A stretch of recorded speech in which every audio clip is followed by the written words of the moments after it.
Hello everyone, welcome back to our channel సిరిక food and vlogs.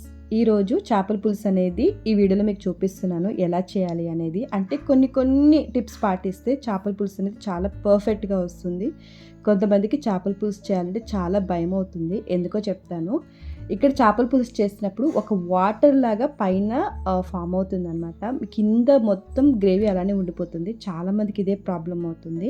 అది ఎందువల్ల అవుతుంది అనేది మీకు ఈ రెసిపీలో నేను చూపించేస్తాను. ఇక్కడ నేను చేసిన చేపల పులుసు వచ్చేసి చిన్న చేపలు అనమాట. వీటిని జల్లలు ఏమో అంటారంట. ఇవైతే ఒక 1 కిలో అయితే తీసుకున్నాను.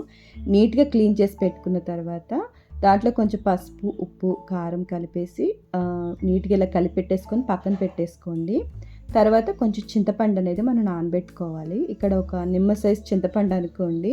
కొంచెం ఎక్కువ తినేవాళ్ళు కొంచెం ఎక్కువ కూడా వేసుకోవచ్చు. ఇది నీట్గా క్లీన్ చేసుకున్న తర్వాత వాటర్ వేసేసి అది కూడా నేను నానబెట్టేసుకున్నాను. ఇక్కడ ఒక పెద్ద ఆనియన్, ఒక చిన్న ఆనియన్, ఈ రెండు సరిపోతాయి అన్నమాట. చాలా చిన్నగా మనం ముక్కలుగా చేసుకోవాలన్నమాట. సరిపోతుంది కరెక్ట్గా. ఎక్కువ వేసుకున్నా కూడా కర్రీ అనేది కొంచెం వేరే విధంగా అయిపోతుంది ఆనియన్స్ అనేది. కొంతమంది ఆనియన్స్ని పేస్ట్ చేసి కూడా వేస్తారు. ఇక్కడ నేనైతే పేస్ట్ ఏం చేయట్లేదు. ఆనియన్ పీసెస్ కిందే కట్ చేసి అయితే వేసేస్తున్నాను. ఈ ఫిష్ పులుసు వచ్చేసి ఇది తెలంగాణ స్టైలే అనుకోండి. ఇది ఆంధ్ర స్టైల్ అయితే కాదు.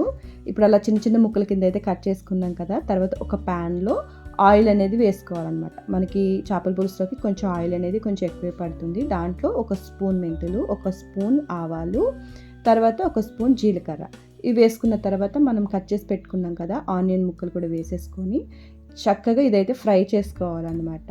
ఎంత చక్కగా ఫ్రై అవ్వాలంటే చాలా రెడ్గా అవ్వాలి ఆనియన్స్. అప్పుడే మనకి గ్రేవీ అనేది ఆ థిక్నెస్ అనేది వస్తుంది. ఇక్కడ ఆనియన్ మనకి ఫ్రై అయ్యేలోపు ఇక్కడ మనం మసాలా అనేది ప్రిపేర్ చేసేసుకుందాము.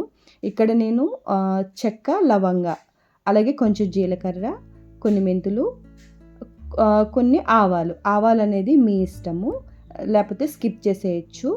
ధనియాలు కూడా మనం యాడ్ చేసుకోవచ్చు ఇందులో. నేను ధనియా పౌడర్ ఉంది కాబట్టి ఇక్కడ నేను ధనియాలు అనేది ఇందులో యాడ్ చేయలేదు. అవి అక్కడ ఫ్రై అవుతున్నాయి. ఇక్కడ ఈలోపు చూసారా ఆనియన్స్ కూడా చక్కగా రెడ్ కలర్లో అయితే ఫ్రై అయిపోయినాయి కదా. ఇప్పుడు దాంట్లో మనం కొంచెం పసుపు, అల్లం వెల్లుల్లి పేస్ట్, ఇక్కడ 3 స్పూన్స్ నేను అల్లం వెల్లుల్లి పేస్ట్ అనేది యాడ్ చేశాను అనమాట. ఇప్పుడు ఇది కూడా చక్కగా వాసనంత అంటే పచ్చి వాసన ఉంటుంది కదా, అది పోయేంత వరకు మనం ఫ్రై చేసుకోవాలి. ఇక్కడ నాకు ఇవి రోస్ట్ అయిపోయినాయి అనమాట. ఇక్కడ గరం మసాలా అనేది దాంట్లో కొన్ని పచ్చి వెల్లుల్లి రెమ్మలు, అలాగే ధనియాల పౌడర్ వేసేసుకుని నేను పౌడర్ చేసి పెట్టుకున్నాను పక్కన.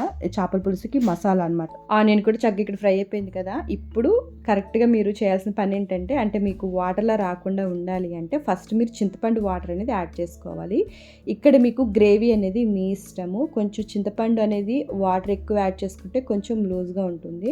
లేదు కొంచెం తిక్కగా కావాలి అనుకుంటే కొంచెం వాటర్ తక్కువ వేసుకోండి. ఇప్పుడు దీన్ని మనం ఒక 5 మినిట్స్ అనేది చింతపండు వాటర్ని మనం బాయిల్ అవ్వనివ్వాలన్నమాట. ఇప్పుడు ఇది వాటర్ అంతా కూడా మరుగుతుంది కదా. ఇప్పుడు దీంట్లో మీరు కారం యాడ్ చేసుకోండి. కారం అనేది మీ ఇష్టము. ఇక్కడ చేపల పులుసు కాబట్టి కొంచెం కారం అనేది కొంచెం ఎక్కువే పడుతుంది. ఇక్కడ నేను కారం అయితే యాడ్ చేస్తాను. తర్వాత తగినంత సాల్ట్ కూడా యాడ్ చేస్తాను అనమాట. ఇప్పుడు దీన్ని కాసేపు మనం మళ్ళీ కొంచెం మరగబెట్టుకోవాలి. ఒక 1-2 మినిట్స్ అయితే సరిపోతుంది. ఇది బాగా మరిగిన తర్వాత మీరు నీట్గా క్లీన్ చేసి పెట్టుకున్నారు కదా ఫిష్ అయితే, అవి యాడ్ చేసేసుకోండి. ఇంకా అవి యాడ్ చేసుకున్న తర్వాత మూత పెట్టేసుకొని ఒక 5 మినిట్స్ అట్లా మనం కుక్ చేసుకోవాలి. మీరు ఇలా చేసుకుంటే చేపల పులుసు అనేది గ్రేవీ అనేది కూడా చాలా బాగా వస్తుంది. టేస్ట్ కూడా చాలా బాగుంటుంది. ముందే యాడ్ చేయడం వల్ల ఏమవుతుందంటే వాటర్ అనేది అంటే ఫిష్ అనేది ముందే యాడ్ చేస్తారు చాలామంది. అట్లా కాకుండా చింతపండు వాటర్ అనేది ముందే యాడ్ చేసి ఈ విధంగా కుక్ చేస్తే మీకు చేపల పులుసు అనేది కరెక్ట్గా వస్తుంది అన్నమాట. తర్వాత మనం గ్రైండ్ చేసి పెట్టుకున్నాం కదా గరం మసాలా అనేది, అది కూడా మనం ఇక్కడ వేసేసుకోవాలి. అంటే 5 మినిట్స్ తర్వాత వేసుకుంటే సరిపోతుంది. తర్వాత కొన్ని పచ్చిమిర్చి యాడ్ చేస్తున్నాను. ముందైతే వేయలేదు, ఎందుకంటే కొంచెం పచ్చిగా రైస్లో కలుపుకొని తింటే చాలా బాగుంటుందని నేను కొంచెం లాస్ట్ యాడ్ చేశాను అనమాట పచ్చిమిర్చి. ఇప్పుడు దీన్ని మనం ఇంకొక 5 to 10 మినిట్స్ అనేది సిమ్లోనే మనం కుక్ చేసుకోవాలన్నమాట. ఎందుకంటే ఆ ఫిష్ ముక్కలకి అంతా కూడా మసాలా పట్టాలి. మరి హైలో పెట్టినా కూడా చేప ముక్కలు అనేది విరిగిపోయే ఛాన్స్ ఉంటుంది. అలా కాకుండా మీరు సిమ్లో పెట్టేసుకొని ఒక 10 మినిట్స్ అట్లా కుక్ చేసేసుకుంటే మీకు ఆయిల్ అనేది ఇలా పైకి తేలుతుంది కదా. అంటే కొంచెం కుకింగ్‌కి దగ్గర పడిందనమాట. కరివేపాకు అనేది ఇక్కడ యాడ్ చేస్తున్నాను. మీకు కరివేపాకు ఇష్టం లేకపోతే స్కిప్ చేసేసేయండి. కొత్తిమీర ఇక్కడ మెయిన్ ఏంటంటే కొత్తిమీర కాడలతో వేస్తే దాని ఫ్లేవర్ అనేది చేపల్లోకి దిగి ఆ పులుసులోకి ఇంకా టేస్ట్ బావుంటుందనమాట. అలా అందుకని నేను కొత్తిమీర అనేది ఇలా యాడ్ చేస్తున్నాను. చాలా వరకు మనకి పులుసులో చేపల పులుసులోనే కాదు మన సాంబార్ గానీ ఏం చేసుకున్నా కూడా కొత్తిమీర అలా వేసుకోవడం వల్ల మనకి ఫ్లేవర్ చాలా బాగా వస్తుందనమాట చిన్నగా తరిగిన దానికన్నా. ఇక్కడ చూసారా మనకి ఇక్కడ చేపల పులుసు అయితే రెడీ అయిపోయింది. ఆయిల్ అంతా కూడా పైకి వచ్చేస్తుంది కదా. ఇప్పుడు పర్ఫెక్ట్గా మనకి చేపల పులుసు అనేది రెడీ అయిపోయిందనమాట. మీరు దించేసుకొని ఇంకా వేడి వేడి రైస్లో చేపల పులుసు పెట్టుకొని తింటే చాలా బాగుంటుంది టేస్ట్ అయితే. ఒక్కసారి ట్రై చేయండి ఈ విధంగా అయితే. చిన్న చేపల పులుసు అనేది అంటే చిన్న చేపలు చేయడం అనేది కొంచెం అది కష్టమైన ప్రాసెస్సే.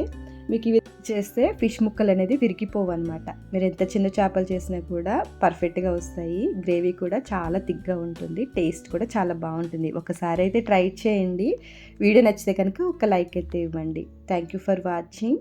సబ్స్క్రైబ్ చేసుకోకుండా ఎవరైనా సబ్స్క్రైబ్ చేసుకోకుండా చూస్తే ప్లీజ్ సబ్స్క్రైబ్ అయితే చేసుకోండి.